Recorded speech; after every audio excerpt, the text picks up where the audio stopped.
The French biochemist and Nobel laureate Dr. Jacques Monod famously said, "All that is true for E. coli is true for the elephant." And you might be thinking, okay, had Monod ever actually seen an elephant? Which is a totally fair question. On the surface, we see lots of differences between the single-celled bacterium and the elephant, which contains upwards of a quadrillion cells. But what Monod was actually getting at is that on a biochemical level, all living things are actually shockingly similar. We can see that unity, which comes from our shared evolutionary history, in the identical chemical building blocks that form the DNA and proteins of E. coli, elephants, and, well, us. Despite our differences, we can use many of the same chemical reactions to break down food, harnessing energy along the way. Of course, we need more energy than E. coli needs, and the elephant needs more than us. But the rules of the game are the same. And across all forms of life, that game is played with 6 key elemental players. Now taking the field for Team Life, carbon, hydrogen, nitrogen, oxygen, phosphorus, and sulfur! Give it up for Team Schnapps! Hi, I'm Dr. Sammy, your friendly neighborhood entomologist, and this is Crash Course Biology. And this is some seriously banging theme music.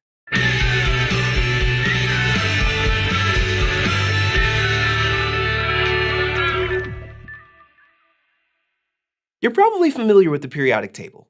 As of 2023, it lists 118 known elements, and it isn't unusual for it to be updated.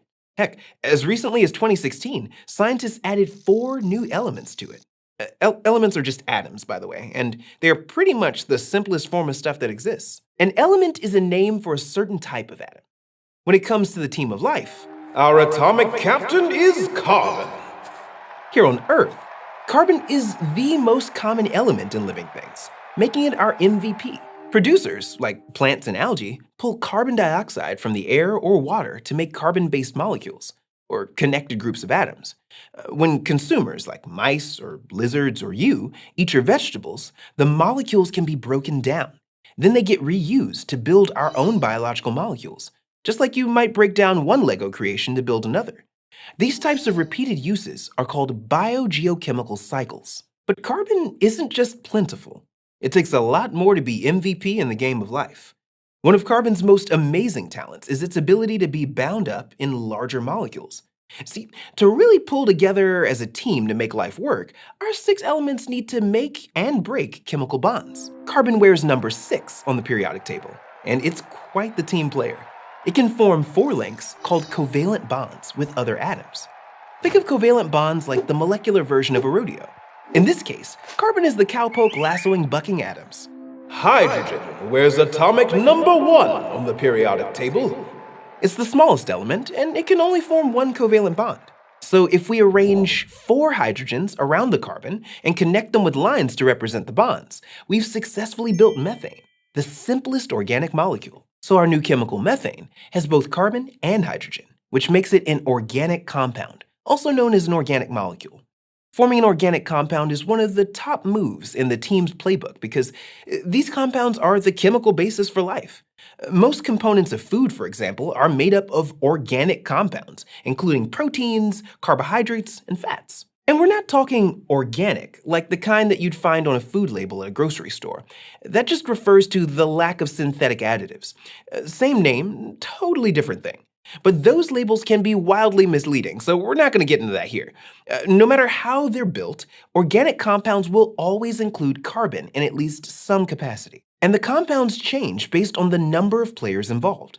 If we put 4 carbons in a row and connect them with covalent bonds, and then add in enough hydrogens to give each carbon 4 bonds, bam, we get butane, which is helpful for all kinds of things, including using a lighter to kickstart your campfire. Organic compounds don't have to be straight chains of carbon atoms, though. If we rearrange butane, we can make a branched organic compound called isobutane.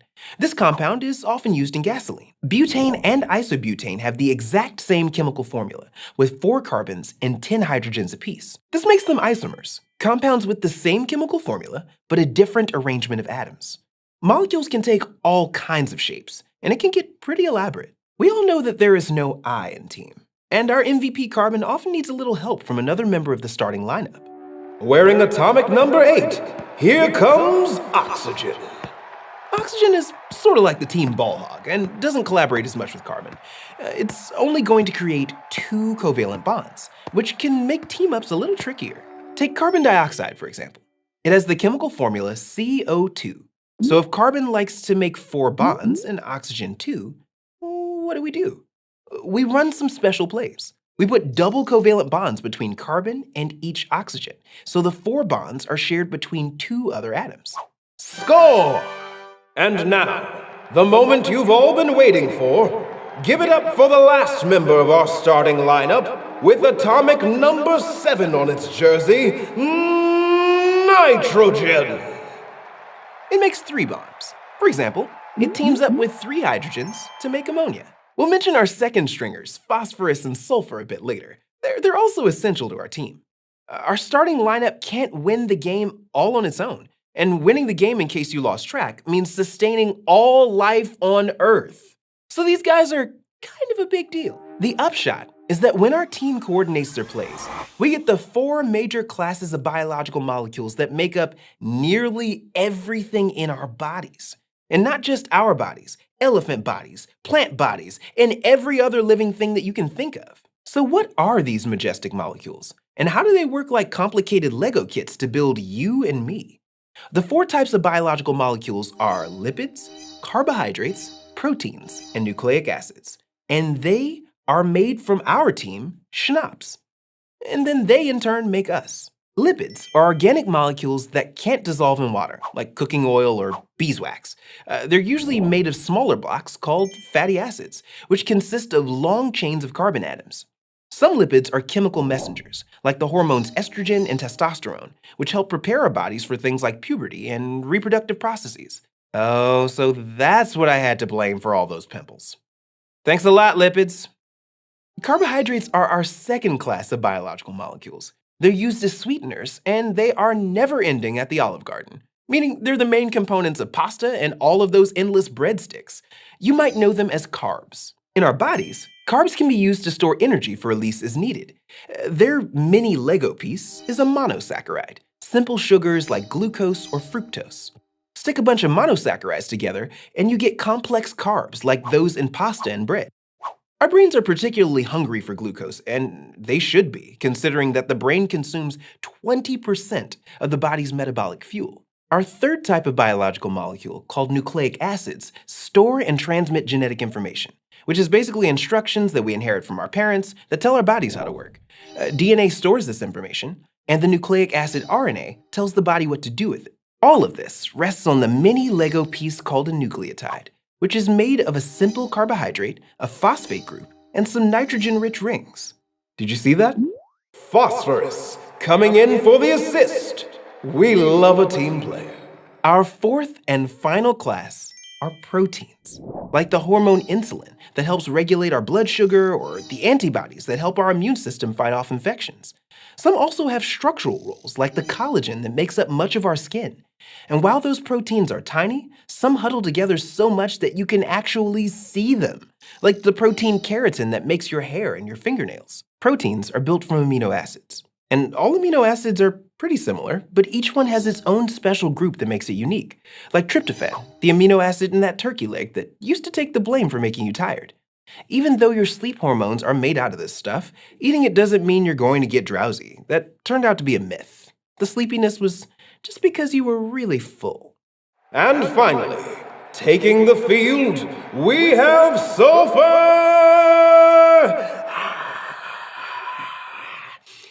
It's in some of these amino acid building blocks, giving us the S in Schnapps. As you can see, these atomic Lego pieces don't act alone.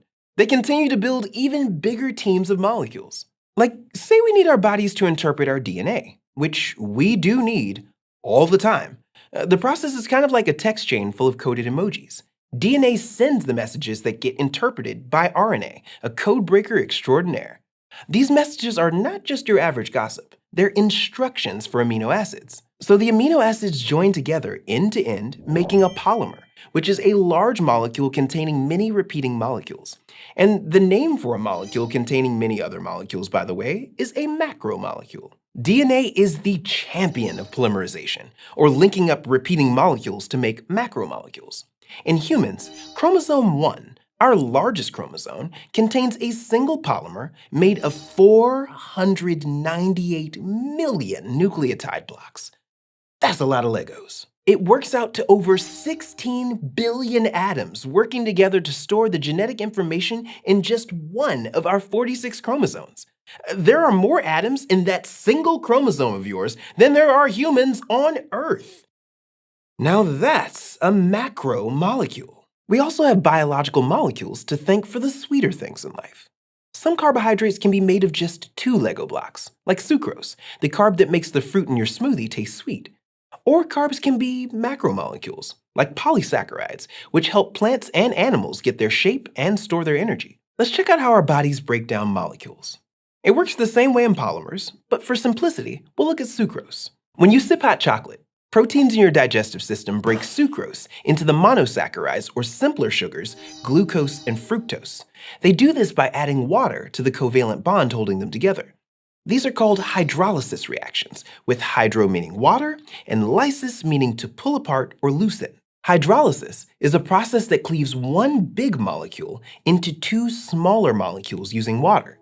Hydrolysis lets us reuse the building blocks from the producers and the consumers that we eat to build up our own macromolecules. Each amino acid from a plant protein can be recycled to make the specific proteins that we need. And the different proteins that organisms make contribute to the uniqueness among all living things. So hydrolysis is how our bodies break bonds between building blocks. But we also need to make new bonds, putting the Lego pieces back together in new combinations. For that, there's the opposite of hydrolysis, dehydration reactions. Just like the dehydration you might feel on a hot summer day, this process involves water loss. It removes water from the building blocks to make them stick together. In chemical terms, a water molecule is squeezed out from 2 building blocks, joining them into a bigger molecule. For example, dehydration reactions occur when 3 fatty acids team up by attaching to a molecule of glycerol, a type of carbohydrate, squeezing out water to make what's called a triglyceride. This process helps bears get ready for hibernation when their bodies live on fat stored during summer and fall. Life can take on a lot of different shapes. But despite differences in the DNA code, it's the same nucleotides carrying the message that makes every organism on this planet. And the similarity doesn't stop there. From a tiny amoeba to an enormous blue whale, we'll see similar lipids holding stuff inside cells, DNA and RNA working together to make proteins, and structural proteins helping cells keep their shape. And behind it all, the 6-atom team, Schnapps, are key players in the game of life. Chemically speaking, that is. In the next episode, we're going to take a deep dive into, well, water, and how our friend H2O makes life better for everyone. I'll see you then. This series was produced in collaboration with HHMI Biointeractive.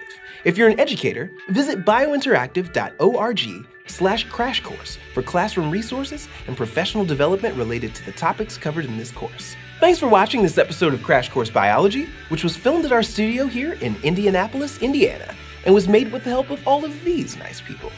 If you want to help keep Crash Course free for everyone forever, you can join our team on Patreon.